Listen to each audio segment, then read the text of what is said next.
I'm taking over, that's a promise, not a threat. Uppercut season off top, you stop breathing. And then Sunday, of course, we have the Monster who comes back to America. You know, top rate, and I definitely have a complaint about this one too. Now, if you're gonna, obviously the other couple of times that Monster was in America, he was still developing as an attraction, even though everyone knows he was a quality fighter. So his competition was, you know, it mirrored that. Now, dude is pretty much arguably he's pound for pound number one in some people's eyes, or at the minimum 3. Number 3 at the least, yeah. Yeah, so it's like you would think for an American, for another American entrance or whatever, you would try to find something a little bit more high profile at 122 for like an Akbar Daliev would have worked for it and stuff like that, you know, or Nakatani. That's supposedly next, but I'm sorry, I'm sick of Inoue's last 3 fights at 122. I'm sorry, maybe I'm not the only person that feels that way. No, I mean, Inoue's fights have gotten like too predictable now. Like he hasn't had anything interesting happen in the ring since like the Neri fight. And the Neri fight was still dangerous for him because Neri. No. Neri's a fight. I wanted to see that fight for a long time, and you know, it delivered. You know, he got dropped. It was a great fight. It was dope. You know, dope scrap. Yeah, that's what I'm saying. Like it was a fight we still look forward to, and you know, we still saw something special. But after that, it's kind of been like hit or miss, like Delahany, the Kim guy, the Pacquiao Weather guy, and now this. Like, I don't know. I know 120. I know 126 is probably might be your ceiling, but it's more intriguing. It's slim pickings, nigga. At 122. At 122, yeah, at 122. I mean, even the MJ fight. I don't really. Do y'all want to see it? I mean, he could. Yeah. No, like, bro, like. We excuse, like me, I excuse the TJ Dehaney fight because that was on some like, yo, you coming over here to my country, bodying niggas, nigga, I'ma body you, like. Yeah, he been on a little run. He been on a little run, Dehaney. Yeah, he earned it. I know a lot of people kind of shitted on that fight, but I think it's more so because they weren't familiar with TJ Dehaney. That's their problem, not boxing's problem. Right. So. Okay, we give you that fight, but after that, it was like, yo, bro, you kind of give us a little something more, man. Like, yeah, like I mean, obviously the next fight after Dehaney was supposed to be Goodman, and Goodman is somebody, but Goodman had been bullshitting too much, and you know, and that was honestly, I know he beat Dehaney, but that was the worst fight than Dehaney. Goodman didn't want that payday. Goodman didn't want that payday or something. I don't know. Goodman wanted to keep his zero because he wanted to keep his zero and just eat in Australia for a bit, I guess.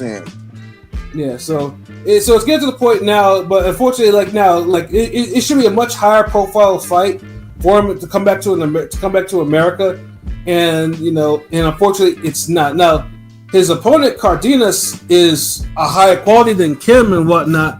But you know, he's not. I mean, he's coming off. I mean, like I know me and probably watch pro box. I mean, we saw a dude get dropped, but he won the fight though, and against an undefeated fighter, and it was a good win. But you're going from that type of level of competition to a pound for pounder, like you know, and your loss, and the guy you lost to. No, I don't want to use the word bum, but the guy, his soul loss. Look at his box record of who he lost to. The dude's got it's all else. It's kind of crazy. So I'm just saying.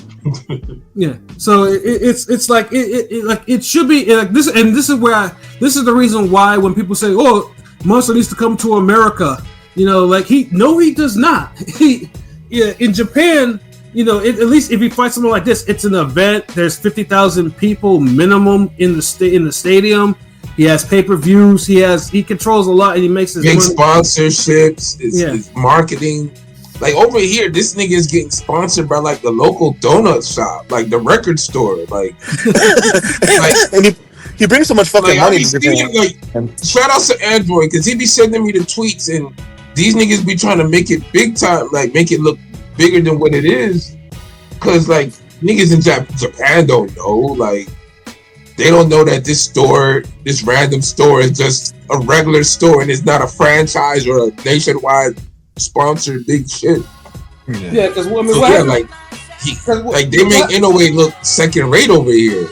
Yeah, and and this is what people are looking forward to because I already see the comments now. It's like, oh, well, I thought he was supposed to be like this big sensation, like the seller over here, because the tickets are not selling like that, like they probably could have for someone who's a pound for pounder, and largest because he's not fighting anyone that has a chance of beating him. Really, he's a decent fighter, but he doesn't have a chance of beating Monster. So if Cardenas wins, it's the biggest upset of the year, biggest upset of the decade. Yeah, easily. I mean, right now, if I take a look at the odds right now, and they're actually offering odds, Monster might be like negative 17,000 or some shit. well, almost half of that. He's minus 8,000. Dude, like I can't remember seeing some minus 8,000. Yeah, and then they're not even offering a Monster KO prop. Yeah, they're like, nah, bro. Like a Monster KO bet was like the most guaranteed thing in boxing besides a Canelo decision at one point. Yeah, and then Cardenas is a money line is a plus 1,600 underdog. Monster to win by decision is plus 500. The draw is 3,800. Cardenas to win by decision is plus 5,000, and Cardenas KO is plus 3,600. All that shit is crazy. Like that shit is fucking crazy. Yes, those are the odds of somebody that they don't think has a chance in hell of winning. Well, let's put it this way: there's a group round bet where you can probably make some decent win on a. Like if you pick a monster something between 1 and 3, it's plus 280. That's your best bet to really win. Yeah, that's horrible odds. Like yeah. For like group round betting, you used to hearing like plus 400, plus 600, shit like that. Yeah. I'm hearing group round betting odds and they're like plus 280. Nigga, stop. Yeah. So this is what I'm talking about. So it's like this is why this is why Top Rank on their half they keep dropping the ball in America because like I said, you should bring him over when he's facing like Nakatani or at least Akhmadev would be like the minimum at least. Because at least there's something there, like a Nakatani fight or something like that. But you bring even a Maloney fight is bigger than this. Yeah, so pretty much you bring him over for just a showcase fight in a country where it's like you're trying to break him as a more of a sensation, and it's just bad fucking business on Top Rank's part. And this is why he'll never truly get that major fight experience in America. Mm-hmm. Like he needs that tank atmosphere. He needs the atmosphere you get when you have like a big event over here. Like, not this shit. Yeah, and no one's gonna. I mean, like I said, it's always good to Monster. I mean, obviously, it's a privilege to watch Monster fight, but it's like now it's just like, yeah, like hopefully this is like the end of these type of opponents because 122 is kind of wearing thin. He runs the decision, he dominates it. And there's no one that's really kind of stepping up right now. So it's like, you got to Top Rank. You gotta do better on the American side of Monster's business because that he's a whole pound for pounder. Like they're like he shouldn't be like they shouldn't be like basically where your failings are kind of promoting him and like those tickets should at least be selling out or something like that. Something should have been done to kind of make this more palatable, put more notable fights on the card. Like the co-main itself is fire. We got one Rafael Espinoza, the current featherweight champion, facing Edward Vasquez. That's a fire fight. So it's probably a low-key fight of the year candidate. Like that's the type of fight. There should be more of those on this card. Hold on, Espinoza, that tall Mexican nigga, to be 1-2 in cats, right? He's fighting the dude that got robbed by Ray Ford and Cordina. Yeah. Remember the Cordina fight in the fancy part of UK or whatever, Monaco? Yeah. And then he kind of like and then Ray, Ray Ford Ray be saying, he didn't beat me. When I was like, yeah, because we all said yeah. Wait, was that the draw or he lost that fight? Because I know Ray had back-to-back struggles, but I don't know if he lost or got that draw. He lost the fight. He lost the fight, yeah, so I mean, Vasquez, but Vasquez is for a guy that only has 3 KOs, which he does. Vasquez is fucking tough. Oh, excuse me, 4 KOs now. He stopped somebody in his last time out. So yeah, like dude is tough. Dude. Yeah, that's the thing. That's why I got Espinoza probably knocking him. I know Vasquez is tough and everything, but 4 KOs against a dude. I know he's at 130. I think Vasquez is more of a 130 fighter. but still, I don't know if you got the power to keep him off him. Yeah. I mean, if I had to pick one, I mean, I would pick Espinosa because, like I said, Espinosa is 6'1", and he punches and he punches a ton. So it's like in Vasquez. He seemed to use his height and everything pretty decent. I mean, it's not perfect, but compared to some other tall niggas, he uses his jab a little bit. At least I noticed that. Yeah, so he good with his distance finding and his range and shit. Yeah, so I mean, yeah, so that's what I mean. It to me, it's like a good clash of fights. Like, I mean, I wouldn't be surprised if Espinosa cracks him one time, but Vasquez has not been stopped. I don't think he's even been down yet. And like I said, he gave Cardenas and Ray Ford hard fights. So like, I would definitely root for Vasquez because I think Vasquez, like, he needed a title shot and another title shot, especially after the Cardenas shit. Like, he beat Cardenas, but politics kept that belt off him. Yeah.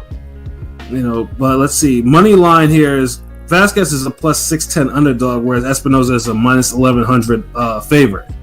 So they don't have like the other props up yet for that one. But yeah, I mean, does anyone else think? I mean, LB, do you think Espinosa will probably KO Vasquez, or do you think it'll just be a hard fight, or what do you think?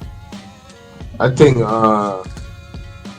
Espinosa probably KO him late in a good fight though. Like, not necessarily hard, but they'll have some hard moments. Yeah, I think Espinosa will KO him because I think Vasquez is going back down now because I know he went to 130. So he's kind of fluctuates up and down, and he doesn't have the power. I don't think he'll give Espinosa issues because he's crafty, but I think Espinosa will find eventually KO him. Yeah. Yeah, he'll line him up with something and break his face or some shit. Yeah, probably like the 8th round. Yeah, 7, 8, 9, something like that. Yeah. Yeah, I mean, if it goes the distance, I mean, like I said, I can see it going the distance, although I don't expect it to. I mean, if it goes the distance, as long as hands were flying, then that's perfectly okay. But yeah, but this is the type of card that this should have been for Monster. Like, we should have more of these. Like, it should have been at least like 3 of those type of fights on there. With Monster included in one of them. Yeah, facts, facts. Ain't no sense in having them being a bunch of good fights around him. Nigga, like being one too. Yeah, because I mean, outside of that one, I mean, you have Rohan Polanco versus Fabian Maidana, who's for some reason is more active in the last year or so than he has been in the last 9 years of his career. I like Polanco a lot, though. I like Rohan Polanco a lot. From 140 to 147, he's been a really bright top rank prospect. So this is I don't know if it's a step up. I guess you could say because Maidana just fought for a title against Barrios. So it is like that happened 2 years ago. Yeah, right. Yeah. But and then after that, you have like people like Emiliano Vargas, who makes me feel old every time he fights because these Vargas kids, like they shouldn't. I'm fucking old. I'm sick of that dude's hype a little bit. I ain't gonna lie. He's knocking out cans, guys. Stop trying to hype him up. God damn it. I mean, I know they're trying to get him on the Mason late, but come on, this guy is knocking out really bad cans. I mean, yeah, and they also have Reece Salim on there facing a can too. So it's like, like you build up a car like this though, but you should have. But it's just like, come on, for pound, like the card should be better than that. Like that whole person went to Inoue, so they didn't even try. It seems like facts.